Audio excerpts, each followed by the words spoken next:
மடிக்கிறேன். On பண்ணுறதுக்கு முன்னாடியே பேசக்கூடாது. டீ குடிச்சாச்சு, இப்போ துணி மடிக்க ஸ்டார்ட் பண்ணிட்டேன். இதிலே பார்த்தீங்களா டார்க்கான நைட்டி ஒன்று, லைட்டான நைட்டி ஒன்று, 2 நைட்டி வச்சுருக்கேன். அதுக்கு இப்போ என்ன பண்ணலாம்? இனியா இந்த நைட்டியை தவிர உங்களுக்கு வேறு எந்த நைட்டியுமே கிடைக்காதான்லாம் கேட்பாங்க. அதனால் ஒரே மாதிரி 2 நைட்டி. அம்மாவுக்கு லேயர் கட் பண்ணால் எப்படி இருக்கும்? கேவலமாக இருக்கும். நல்லா இருக்கும் தானே? Long layer. லாங் லேயர்னா கீழே மட்டும் இருக்கிறத இங்கே சுரண்டி எடுத்துட்டு போயிடுவாங்க. நான் பூ வைக்க வேணும், பிச்சு போடுவேன்.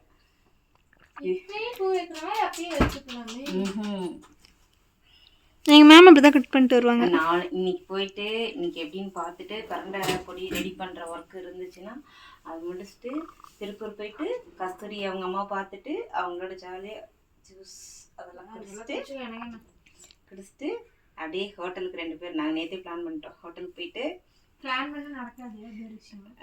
நல்லா சாப்பிட்டு அப்படியே பூ வாங்கிட்டு அப்படியே மாதம் வீட்டுக்கு வந்துடுறேன்.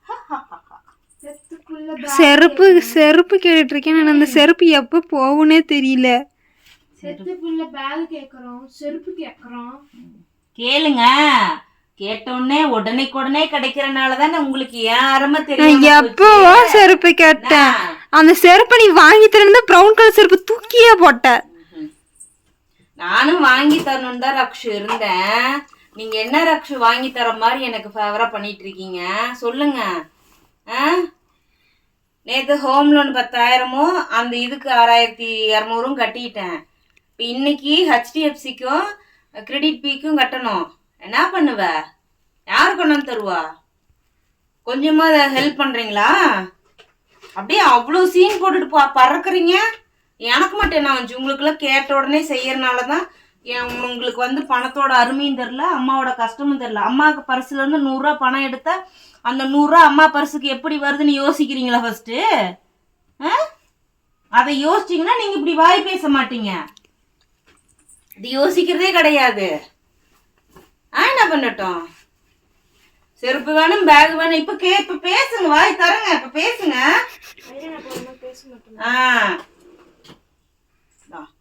இவ்வளோ தூரம் அப்படி கெஞ்சுறேன்.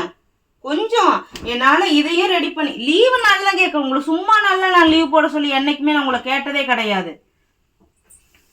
லீவு நாளில் கூட உங்களால் எனக்கு ஹெல்ப் பண்ண முடியல அப்படின்னா அப்புறம் என்ன நீங்கள் போய் என்னோட கஷ்டத்தை புரிஞ்சுக்கிறீங்க? அப்புறம் என்ன இதில் இருக்குன்ட்டு அப்போ அப்படியே வந்துருச்சுல ஜீனோட புத்தி அப்படியே காட்டுறீங்கல்ல. அவங்க எப்படி அட்டைப்பூச்சி மாதிரி உறிஞ்சாங்களோ அந்த மாதிரி நீங்களும் என்னோட உழைப்பை உரிய தானே செய்கிறீங்க. அவங்க 13 வருஷம் உறிஞ்சாங்க, இப்போ நீங்கள் 10 வருஷம் உறிஞ்சிட்டு இருக்கிறீங்க. அது 10 வருஷம் இந்த 2 வருஷமா எவ்வளோ இது ஆக்சிடென்ட் ஆன போது கூட நான் அவ்வளோ அஃபெக்ட் ஆகலை பாப்பா. ஏன்னா அன்னைக்கு என் கையில் 4 லட்ச ரூபா பணம் இருந்துச்சு. அதை வச்சு எல்லாத்தையும் ஃபேஸ் பண்ணிக்கிட்டோம். 1 வருஷம் வேலைக்கு போகல, வீட்டு வாடகை கட்டிட்டோம், ஆஸ்திரி செலவு பார்த்துக்கிட்டு எல்லாமே அந்த 4 லட்ச ரூபாய் வச்சு பண்ணிக்கிட்டேன். இப்போ என் கையில் ஒன்றுமே இல்லை. இப்போ விழுந்துட்டுனா கூட ஆஸ்திரிக்கு தூக்கிட்டு போகிறதுக்கு இல்லை. ஏதாவது நீங்கள் வந்து சரி அம்மா அவ்வளோ கஷ்டப்படுற ஒரு நாள் 1 நிமிஷம் நீங்கள் யோசிச்சுருந்தீங்கன்னா நீங்கள் இவ்வளோ வாய் பேச மாட்டீங்க. முந்தானைக்கு கேட்ட உடனே கூட்டிகிட்டு போனேன். அன்னைக்கு கூட்டிகிட்டு போயிருக்கவே கூடாது. தப்பு செஞ்சுட்டேன், ரொம்ப தப்பு செஞ்சுட்டேன். ஒவ்வொரு விஷயத்துக்கும் உங்களால் ஏங்க விடணும். அப்போ தான் அதுக்கான அர்த்தங்கள் தெரியும், அந்த பொருளான வேல்யூ தெரியும். நான் செய்கிற தப்பே அதுதான். ஐயோ பாவம், நம்ம பசங்க வந்துட்டு அம்மாட்ட கேட்டனால தான் கிடைக்கல, இதே அப்பா இருந்திருந்தா கிடைச்சிருக்குமோ அப்படிங்கிற ஒரு எண்ணங்கள் ஃபீல் அந்த மாதிரி வந்துடக்கூடாதுங்கிறனால தான் நீங்கள் கேட்ட உடனே எல்லாமே செஞ்சேன். இனிமேல் அப்படிலாம் கிடையாது. என் வழியை புரிஞ்சிக்காத பிள்ளைங்களுக்கு நான் ஏன் அவ்வளோ தாங்கணும் சொல்லுங்கள் பார்க்கலாம். எவ்வளோ கஷ்டம், எவ்வளோ வலி. எத்தனை பேர் கேவலமாக பேசுகிறாங்க. நல்லாவே பழகுறாங்க, நல்லாவே பேசுகிறாங்க, அப்படியே சடனாக தூக்கி எறிஞ்சிட்டு போயிடுறாங்க. நம்மளால அவங்களுக்கு ஒரு யூஸ் இல்லைன்ட்டு சொல்லு பார்ப்போம். அப்படி இருக்கிற போது நீங்கள் என்ன நடந்துக்கிறீங்க? ஒரு வைராகின்னு உங்களுக்கு ஒன்று வருதா? வைராகியமாக பொழைக்கணும், வைராகியமாக பண்ணணும், இந்த இடத்துல நம்ம போய் உட்காரணும். இவ்வளோ கேவலமாக மட்டமாக பேசுனாங்க அம்மாவை. அந்த இடத்துல நம்ம வந்து அம்மாவுக்கு எந்த அளவுக்கு கொண்டு போய் உட்கார வைக்கணும்னு யோசிச்சிங்களா? யோசிக்கல. இன்னைக்கு உங்கள் கையில் வருமானம் இல்லாத போதே இந்த அளவுக்கு என்னை தூக்கி போட்டு போகிறீங்க. உங்கள் கையில் இன்னைக்கு படிக்க வச்சுட்டேன், கடன் வாங்கி நான் படிக்க வச்சுக்கிட்டே இருக்கேன். நாளைக்கு படித்து ஒரு வேலைக்கு போன பின்னாடி அவ எவ்வளோ மட்டமாக என்னை ட்ரீட் பண்ணுவீங்க சொல்லுங்கள் பார்க்கலாம். உங்களுக்காக நான் இன்னொரு லைஃப்பை கூட யோசிக்காமல் இருக்கேனே. எல்லாரும் அவங்க சந்தோஷம் அவங்க லைஃப்னு யோசிப்பாங்க.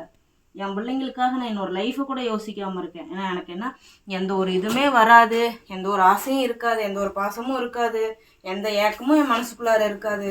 எனக்கு யாருமே வந்து அப்ரோச் பண்ண மாட்டாங்க நான் கல்யாணம் பண்ணிக்கிறேன் அப்படின்னு.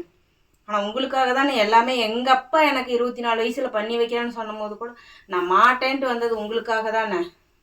அதெல்லாம் நீங்கள் யோசிச்சு பார்த்தீங்களா? நீங்கள்லாம் நாளைக்கு படிச்சுட்டு ஹாஸ்டலுக்கோ இல்லை வேலைக்கோ எதுக்கு கல்யாணம் பண்ணிக்கிட்டே போயிட்டீங்கன்னா ஒருத்தியாக நான் உட்காந்துருப்பேன் செவுத்தை பார்த்துக்கிட்டு. ஆனால் பிற்காலத்தை நான் யோசிச்சு கூட நான் பிற்காலத்தில் நம்ம தனிமையில் இருந்துட்டு போகிறோம், நம்ம பசங்க நல்லா இருக்கட்டும் தானே உங்களுக்காக நான் எல்லாத்தையும் சாக்ரிஃபைஸ் பண்ணேன். எனக்காக உங்களால் ஒரு ஹெல்ப் கூட பண்ண முடியலங்கும் போது உங்களுக்கு செருப்பு கேட்டால் செருப்பு, ஷூ கேட்டால் ஷூ, பேகு கேட்டால் பேகு, சாப்பிட்றதுக்கு கேட்டால் சாப்பாடு, சொல்லு என்ன கேட்குறீங்களோ அத்தனையும் சகலமும் வருது. பணக்கார வீட்டில் வர மாதிரி உங்களுக்கு வருது. அப்போ நான் கஷ்டம் தெரியாமல் வாங்கி கொடுத்துறேன்ல. ஒரு இன்னர்ஸ் எடுக்க போனால் கூட ஒவ்வொருத்தருக்கும் 3000 ரூபா, 2800 ரூபா, 3000 ரூபாய்க்கு மேலே தான் வாங்கி தரேன்.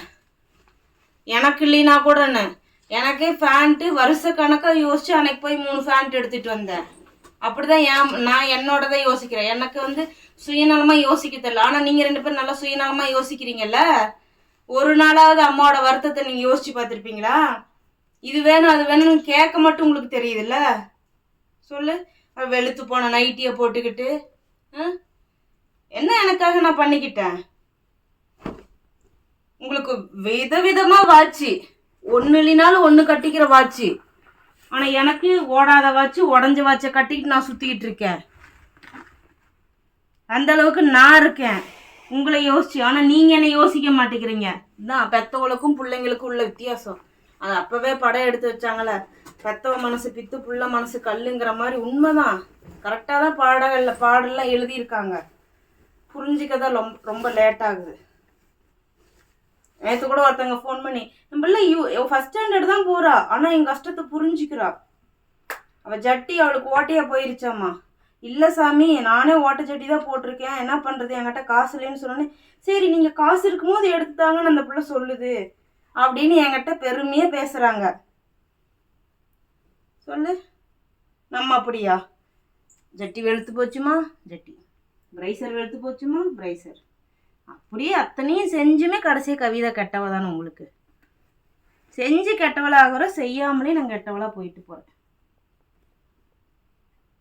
அவங்க வலியும் வேதனையும் புரிஞ்சிக்காத பிள்ளைங்களே இல்லை. இது அவ்வளோதான். இப்போ நவம்பர் இன்னைக்கு தேதி 6 ஆயிடுச்சு. இன்றைக்கி நான் லோன் கட்டணும். இன்றைக்கி முடிச்சிட்டோன்னா அடுத்து 20ஆம் தேதி. அந்த 20ஆம் தேதி கட்டி முடிக்கிறதுக்குள்ள நீங்கள் செம்மு கூட டிசம்பரில் வரும், வந்து நிற்பீங்க. உனக்கு 26,000, உன் தங்கச்சிக்கு 30,000.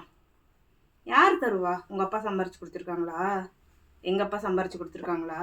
இல்லை என் அண்ணன் தம்பி கொண்டு வந்து கொடுக்குறான்னா? சொந்த பண்ண கொண்டு வந்து கொடுக்குறாங்களா? சொல்லு, யாரு கொண்டு வந்து தரா? கேட்குறீங்கள, வாய் இருக்குதுன்னு, எனக்கு இது வேணும் அது வேணும்னு. ஆனால் நம்ம என்ன செய்கிறோம்? அதுக்காக என்ன எஃபெக்ட் போடுறோம்? கொஞ்ச நேரம் அந்த முளவுடி பேக் பண்ணதுக்கு எனக்கு மூக்கு வாயெல்லாம் எரியுது அப்படின்னு நிமிஷம் அவகிட்ட மூஞ்ச காட்டிட்டு போய் துணி மாத்துறீங்க. பொழுதுக்கும் நான் அந்த அடுப்புக்கிட்ட உட்காந்து அரைச்சி பிசைஞ்சு என் கை எவ்வளோ எரிச்சல் அடிக்கும். என் கையில் இப்படி எண்ணெய் அடிச்சு கை கால்லாம் அடிச்சு. அப்போ உங்களுக்கு என் கஷ்டம் புரிய மாட்டேங்குதுன்னா எப்போதான் நீங்கள் புரிஞ்சுக்குவீங்க? இன்னைக்கு உனக்கு 19 வயசு முடிய போகுது, இன்னும் 4 மாதம் தான் இருக்குது. ஆனால் உன் வயசில் நான் 2 பிள்ளைய பெற்றுட்டு வேலைக்கு போய் குடும்பத்தை காப்பாற்றினேன்.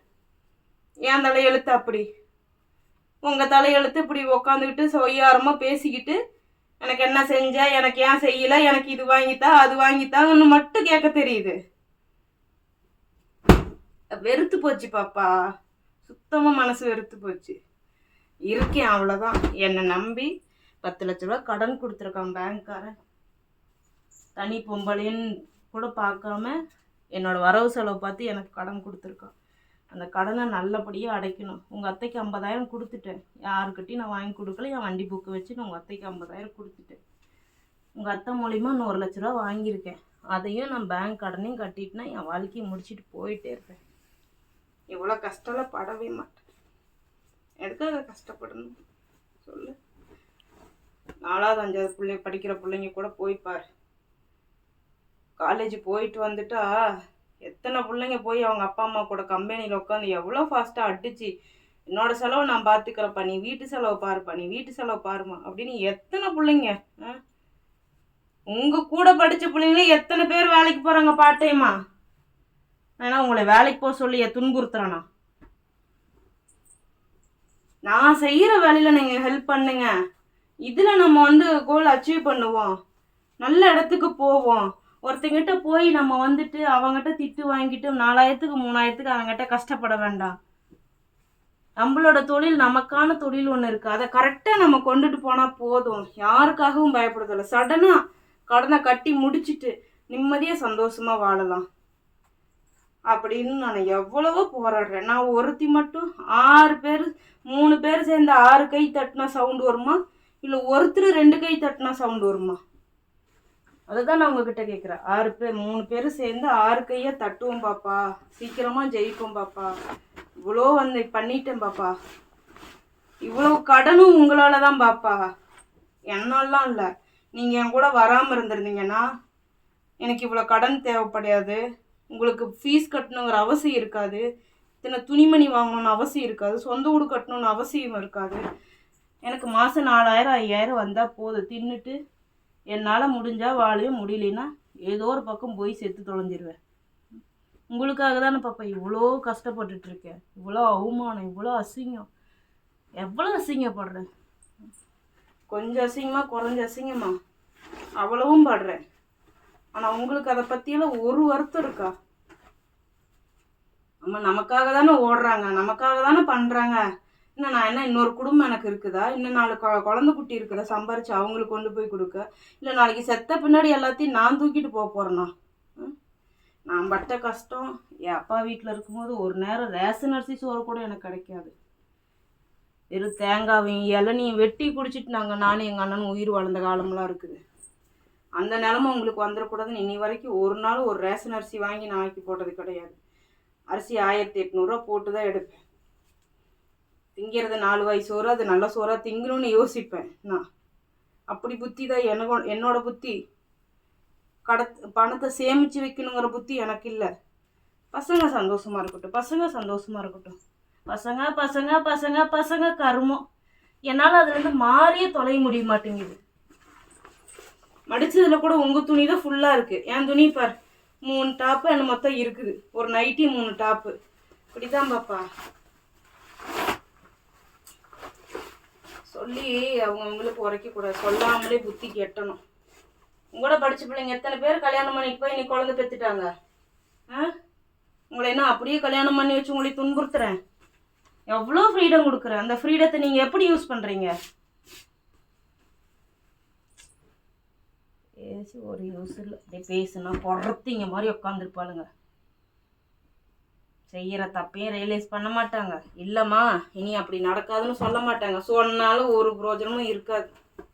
எதுக்கு பேசிக்கிட்டு காலையிலே நம்ம டென்ஷன் ஆகிட்டு நம்ம உடம்பத்தை நம்ம கெடுத்துக்கணும். ஆனால் சாவு எனக்கு வேற யாராலுமே கிடையாது. ஓப்பனாக எழுதி வச்சுக்கோங்க, உங்களால் தான் என் சாவே. அவ்வளோ மனசு நொந்து போய் கிடக்குறேன்.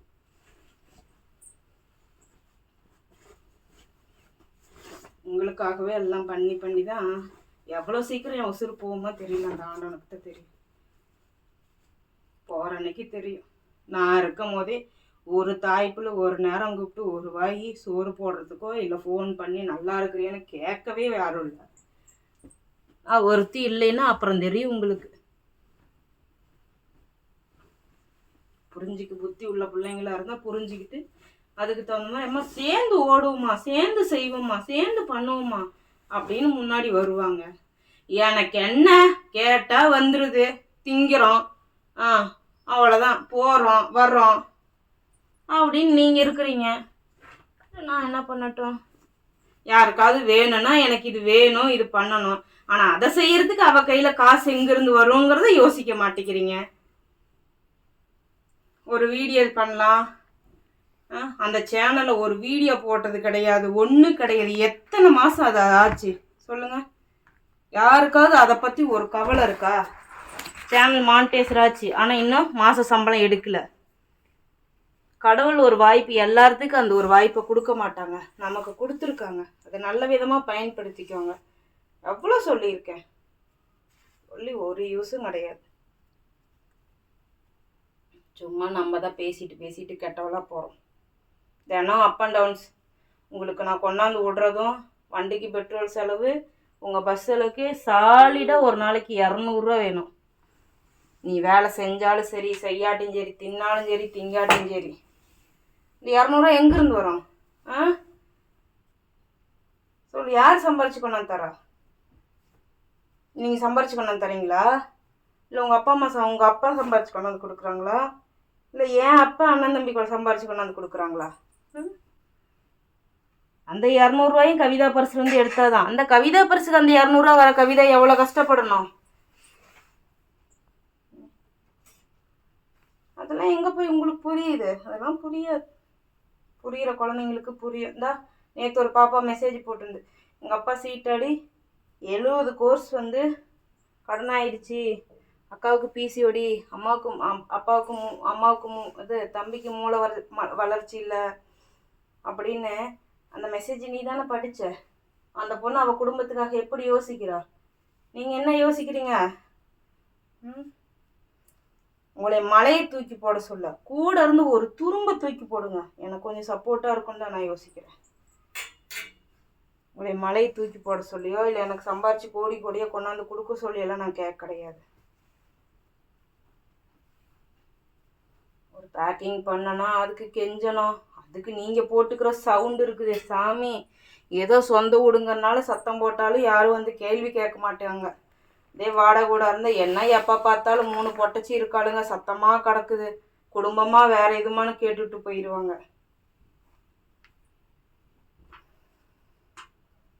கொஞ்சம் கூட அந்த வலி வருத்தம் தெரியாத போது நம்ப மாட்டேன். என்ன போ போய் இந்த உசுரை இழுத்து நம்ம வந்துட்டு எதுவும் நான் தப்பான முடிவு எடுக்காமல் இருக்கிற காரணமே என்னை நம்பி கடன் கொடுத்துருக்கான். செத்து போயிட்டோம்னா அந்த கடனும் உங்களையும் சொல்லட்டிருமே. நீங்கள் போயிடுவீங்க, நான் மட்டும்தான் வீட்டில் இருப்பேன். மனநிலைமை எப்படி தெரியுமா இருக்கும்?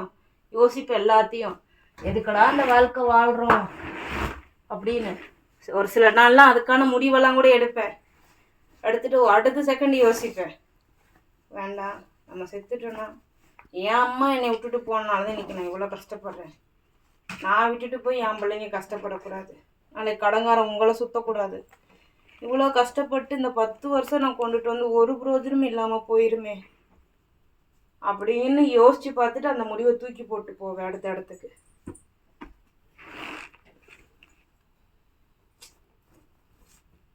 ஒன்றும் பேசுறதுக்கு இல்லை. உட்காந்துட்டு ஆளுக்கு ஃபோன் நோண்டுவீங்க. ஃபோன் வாங்கி கொடுத்துட்டேன், உனக்கு 20,000 அவளுக்கு 16,000 சொல்லு, ஃபோன் வாங்கி கொடுத்துட்டேன். அதனால உங்களுக்கு வந்து ஃபோன் தான். உங்கள் அம்மா அப்பா படிப்பு எல்லாம் ஃபோன் தான். ஆனால் அந்த பிஸ்னஸ் ஃபோனை எடுத்து ஹேண்டில் பண்ணுவோம். அதுக்கு வந்திருக்க மெசேஜ் பார்ப்போம், பொழுதுக்கும் அம்மா பார்க்குறா, பொழுதுக்கும் எல்லாம் செய்கிறா. வந்தாலும் அம்மா ஹெல்ப் பண்ணுவோங்கிற ஒரு புத்தி வரமாட்டேங்குது 2 பேர்த்துக்கும்.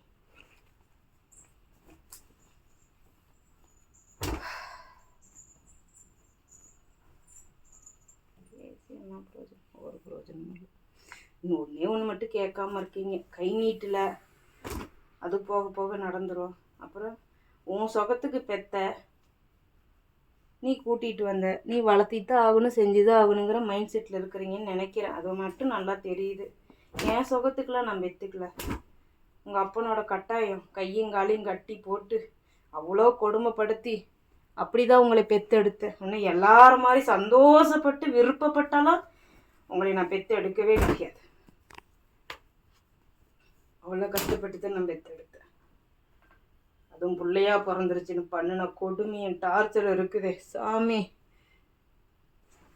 இதையெல்லாம் தாண்டி தான் உங்களையெல்லாம் கொண்டுட்டு வந்தேன்.